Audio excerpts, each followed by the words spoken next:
बिस्मिल्लाहिर्रहमानिर्रहीम। अस्सलाम वालेकुम to all my viewers and students आज हम लोग पढ़ने जा रहे हैं कोएंजाइम Q10 के बारे में। ठीक है, ये एक कोएंजाइम है। अब कोएंजाइम का आपको पता होता है जो कि एक एंजाइमेटिक रिएक्शन को जो है वो कैटालाइज कर रहा होता है, वो उसको उसके चांसेस को, उसकी एफिशिएंसी को जो है वो बढ़ा रहा होता है। ठीक है ना, कोएंजाइम उसको कहते हैं। अब ये कोएंजाइम Q10 क्या चीज़ है, सबसे पहले हम लोग इसका दूसरा नाम देख लेते हैं। कोएंजाइम Q10 को यूबिक्विनोन भी कहते हैं और विटामिन Q10 भी कहा जाता है इसको। ठीक है, तो अब ये क्या चीज़ होती है, इसकी क्या इंपॉर्टेंस है, क्या क्या इसके सोर्सेज हैं, इसके डेफिशिएंसी सिम्टम्स क्या और कौन कौन से ब्रांड्स में अवेलेबल है मार्केट में, हम लोग सबसे पहले इसको देख लेते हैं।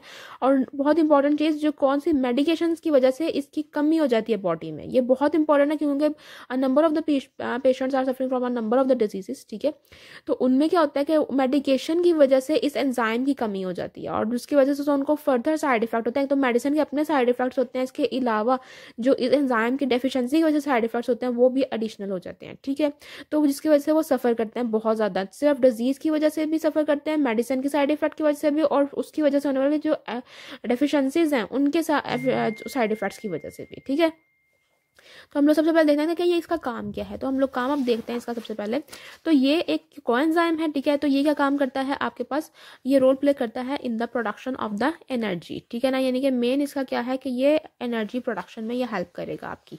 ठीक है, मतलब आपके जो सेल्स के अंदर है वो एटीपी प्रोडक्शन में नंबर 1 ये काम करता है। दूसरी बात क्या हो गई कि ये एंटीऑक्सीडेंट है। एंटीऑक्सीडेंट का मतलब ये है कि it has a broad range of functions. ठीक है, ये आपके ईच एंड एवरी सेल, बेशक वो आपका ब्रेन सेल हो, आपके ब्लड सेल्स हो या आपके किडनी सेल्स हो, मतलब हर सेल्स जो हैं आपके जो आपके फर्टिलिटी जो ऑर्गन्स हैं उनके सेल्स जो होते हैं उनमें भी ये रोल प्ले करता है। मतलब एज अ एंटीऑक्सीडेंट ये पूरी बॉडी में काम करता है। और एंटीऑक्सीडेंट वो है जो ऑक्सीडेटिव स्ट्रेस को प्रिवेंट करता है। ठीक है, ऑक्सीडेटिव स्ट्रेस को जो है या ऑक्सीडेटिव डैमेज जो हो रहा होता है सेल्स के अंदर उनको प्रिवेंट करता है। जब ऑक्सीडेटिव डैमेज नहीं होता तो इसका मतलब क्या है कि वो जो सेल की मेम्ब्रेन है वो स्टेबल रहती है, सेल की ओवरऑल फंक्शनिंग स्टेबल रहती है। ठीक है, उसमें क्या होता है, एनर्जी प्रोडक्शन भी चलती रहती है, एंटीऑक्सीडेंट के तौर पे भी काम करता है वो।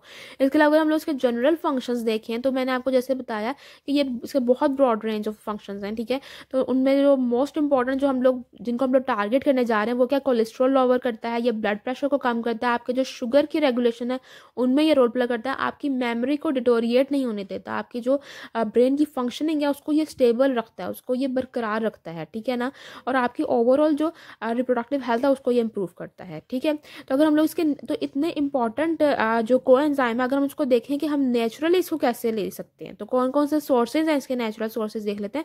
उससे पहले इसकी डेली रिक्वायरमेंट देख लेते हैं। डेली रिक्वायरमेंट वेरी करती है, लेकिन मोस्टली जो है वो 10 से भी 30 तक होता है, लेकिन 50 से 200 मिलीग्राम भी इसका डोज अगर एज ए सप्लीमेंट के तौर पर जब ये अवेलेबल होती है तो इतनी होती है। ठीक है, और यूजली जो इसकी डेली रिक्वायरमेंट है वो भी इसी रेंज में होती है, और सम से इसकी 10 to 30 इसकी milligram as a daily requirement जो फूड से जो इसकी ऑब्टेन की जा सकती है वो होती है, और सप्लीमेंट के तौर पे फिर इसका 50 to 200 मिलीग्राम। लेकिन इसके नेचुरल सोर्सेज क्या है, नेचुरल सोर्सेज हैं, फिश से आपको मिल सकती है, ये चिकन से मिल सकती है, स्पेनिश से मिल सकती है, पीनट्स होते हैं, ब्रोकली होते हैं, ऑरेंजेस या स्ट्रॉबेरी जूस, उनमें ये बहुत ज़्यादा मिकदार में मौजूद होता है। क्या, यूबिक्विनोन या कोएंजाइम Q10 मौजूद होता है। ठीक है, तो ये इसके नेचुरल सोर्स हैं। अगर आप लोग इन सोर्सेज पे फोकस करो तो आपको आपकी डाइट से ही एक सफिशिएंट अमाउंट ऑफ कोएंजाइम आपको मिल जाएगा जो कि आपके पूरी बॉडी की फंक्शनिंग यानी आपके सेल्स की जो एनर्जी है एज ए एंटीऑक्सीडेंट काम है।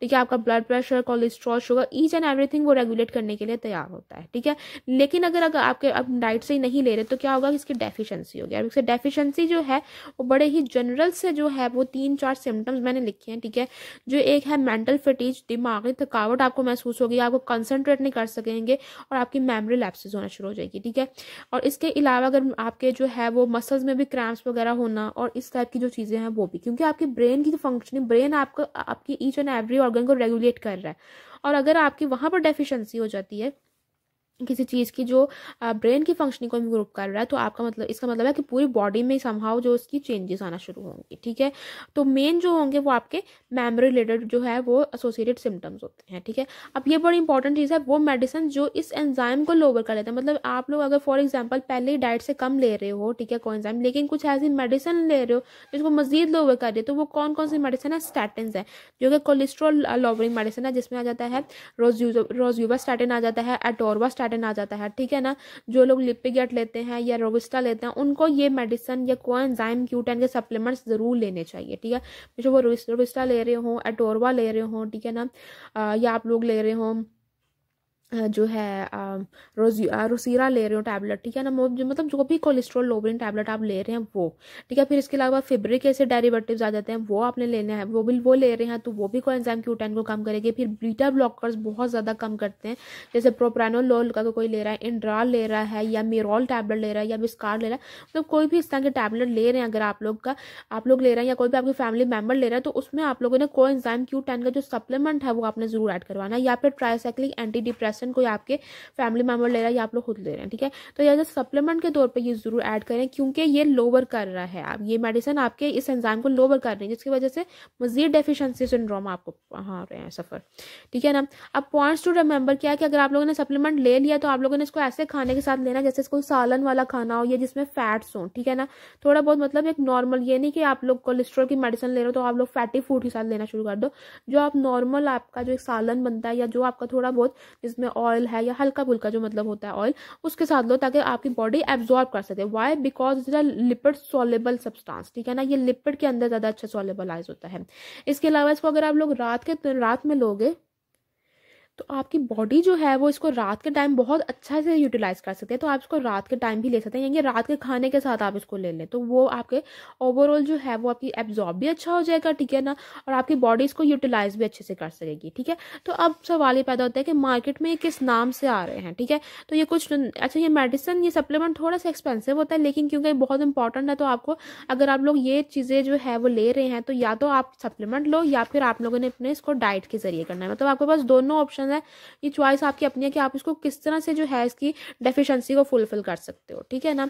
तो आपके पास दोनों ऑप्शन आ जाते हैं, ठीक हो गया। अब ये कौन कौन से नामों से आती है? ENZ-10 के नाम से आती है 50 मिलीग्राम और 100 मिलीग्राम में आ जाती है। एनॉक्स-Q के नाम से आती है, ठीक है ना। CQ10 50 मिलीग्राम और 100 मिलीग्राम आ जाती है। कार्नी-Q आई थिंक ये कम्बिनेशन सप्लीमेंट है, इसके अंदर और भी जो है वो सप्लीमेंट्स जो है वो मौजूद होते हैं, ठीक हो गया।